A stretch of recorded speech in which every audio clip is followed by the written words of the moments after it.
দখলদার ইসরায়েলি বাহিনী এবং লেবানন পুরোদমে যুদ্ধ চলছে। জানিয়ে দেব হাতে থাকা সর্বশেষ আপডেট আন্তর্জাতিক সংবাদ। প্রথমে এই সংবাদ শিরোনাম, ইসরায়েলি শহরে ইরাকি যোদ্ধাদের হামলা। এরপর জানিয়ে দিব নেতানিয়াহুর ভাষণ লজ্জাজনক বলেছেন ইয়ার লাপিদ।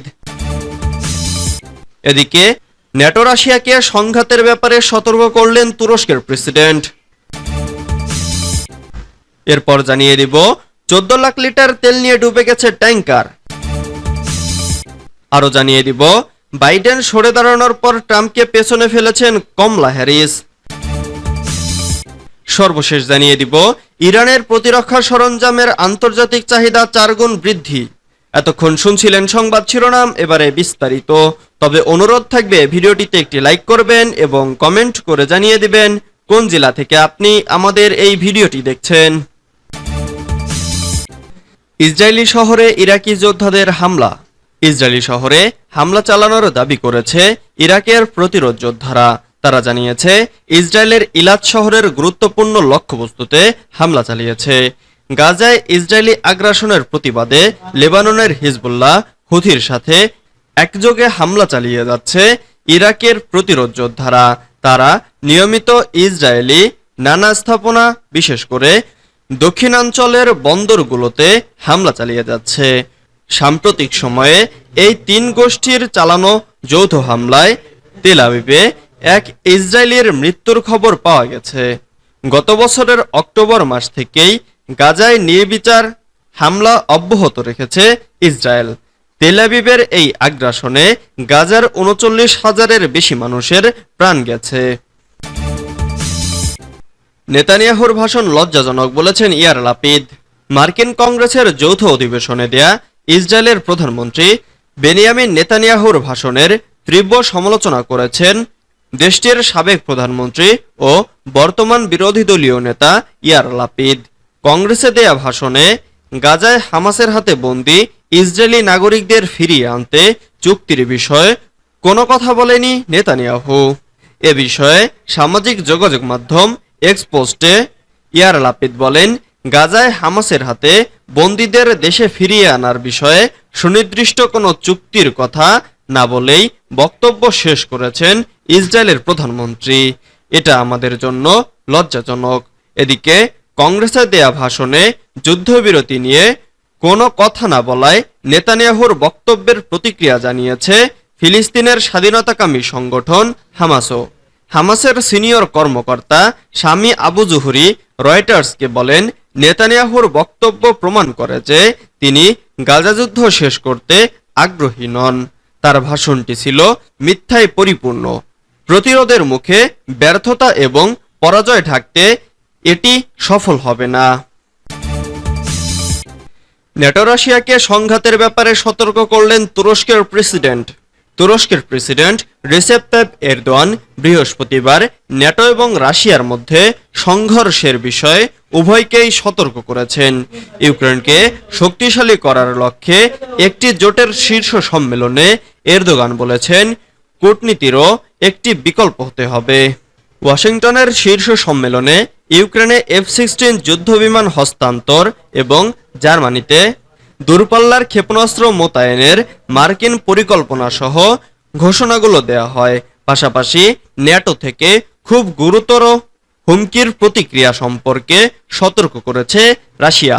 ন্যাটোর 75তম বার্ষিকীর শীর্ষ সম্মেলনের পর এরদোয়ান এক সংবাদ সম্মেলনে বলেন, আমি এখানে অকপটে আমার মতামত তুলে ধরছি যে ন্যাটোকে কখনো ইউক্রেনের যুদ্ধে কারো পক্ষ হতে দেওয়া উচিত নয়। এরদোগান বলেছেন, তুরস্ক ন্যাটোর ব্যতিক্রমী সদস্য যারা রাশিয়ার উপরে নিষেধাজ্ঞায় যোগ দেয়নি এবং ইউক্রেনের আঞ্চলিক অখণ্ডতা ও সার্বভৌমত্বকে সমর্থন করেছে।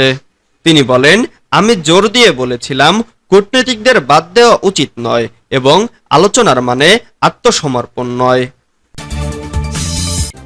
14 লাখ লিটার তেল নিয়ে ডুবে গেছে ট্যাঙ্কার। 14 লাখ লিটার জ্বালানি তেল বহনকারী ফিলিপাইনের পতাকাবাহী একটি ট্যাঙ্কার রাজধানী ম্যানিলার কাছে ডুবে গেছে। বৃহস্পতিবার দেশটির কর্তৃপক্ষ এই তথ্য জানিয়েছে। এমটি টেরানোভা নামের ট্যাঙ্কারটি কেন্দ্রীয় শহর ইলোইলোর দিকে যাচ্ছিল। স্থানীয় সময় ভোরে ঘূর্ণিঝড় গায়ামির প্রভাবে প্রবল বৃষ্টিপাতের সময় রাজধানীর কাছাকাছি বাটান প্রদেশের লিমা পৌরসভা থেকে প্রায় 7 কিলোমিটার দূরে মেলিনা উপসাগরে এটি ডুবে গেছে। নৌপথটির কয়েক কিলোমিটার এলাকায় তেল ছড়িয়ে পড়েছে। ফিলিপাইন কোস্টগার্ডের মুখপাত্র রিয়ার অ্যাডমিরাল আরমান্দো বালিলো এক ব্রিফিংয়ে বলেছেন, আমরা সময়ের সঙ্গে পাল্লা দিচ্ছি এবং আমরা অবিলম্বে এটি নিয়ন্ত্রণ রাখতে এবং জ্বালানি তেল ছড়িয়ে পড়া বন্ধ করার জন্য যথাসাধ্য চেষ্টা করব। তিনি সতর্ক করে দিয়ে বলেছেন, ট্যাঙ্কারের সমস্ত তেল যদি বের হয়ে যায় তবে এটি ফিলিপাইনের ইতিহাসে সবচেয়ে বড় তেল লিকেজের ঘটনা ঘটবে। বাইডেন সরে দাঁড়ানোর পর ট্রাম্পকে পেছনে ফেলেছেন কমলা হ্যারিস। যুক্তরাষ্ট্রের আসন্ন প্রেসিডেন্ট নির্বাচন থেকে জো বাইডেন সরে দাঁড়ানোর পর ডেমোক্র্যাট দল থেকে নির্বাচনে লড়বেন বর্তমান ভাইস প্রেসিডেন্ট কমলা হ্যারিস। নির্বাচন পূর্ব সর্বশেষ জরিপ অনুযায়ী রিপাবলিকান প্রার্থী ও সাবেক প্রেসিডেন্ট ডোনাল্ড ট্রাম্পের চেয়ে 2% পয়েন্টে এগিয়ে রয়েছেন তিনি। রয়টার্স ও ইপসোসের সোম ও মঙ্গলবার পরিচালিত এক জরিপে দেখা গেছে, বাইডেন নির্বাচন থেকে সরে দাঁড়ানোর ঘোষণা দেওয়ার পর ট্রাম্পের চেয়ে 42.44% ব্যবধানে এগিয়ে রয়েছেন হ্যারিস। যুক্তরাষ্ট্রের পরবর্তী প্রেসিডেন্ট হিসেবে 59 বছর বয়সী কমলা হ্যারিসকে মানসিকভাবে তীক্ষ্ণ এবং চ্যালেঞ্জ মোকাবেলায় সক্ষম হিসেবে দেখছেন দেশটির নিবন্ধিত ভোটারদের 56%, যেখানে 78 বছর বয়সী ট্রাম্পের প্রতি আস্থা রয়েছে ভোটারদের 49%। বয়স ও মানসিক সুস্থতা নিয়ে উদ্বেগের কারণে দলের নেতাকর্মীদের ক্রমবর্ধমান চাপের মুখে রবিবার 12 জুলাই আসন্ন নির্বাচন থেকে সরে দাঁড়ানোর ঘোষণা দেন বাইডেন। এরপর সোমবার কমলা হ্যারিস ঘোষণা করেন তিনি তার দলের কাছ থেকে যথেষ্ট সমর্থন পেয়েছেন। ইরানের প্রতিরক্ষা সরঞ্জামের আন্তর্জাতিক চাহিদা 4 গুণ বৃদ্ধি। গত 3 বছরে ইরানের প্রতিরক্ষা শিল্প রপ্তানি 4 গুণ বৃদ্ধি পেয়েছে বলে জানিয়েছেন ইরানের জাতীয় নিরাপত্তা ও পররাষ্ট্র নীতি বিষয়ক কমিশনের মুখপাত্র।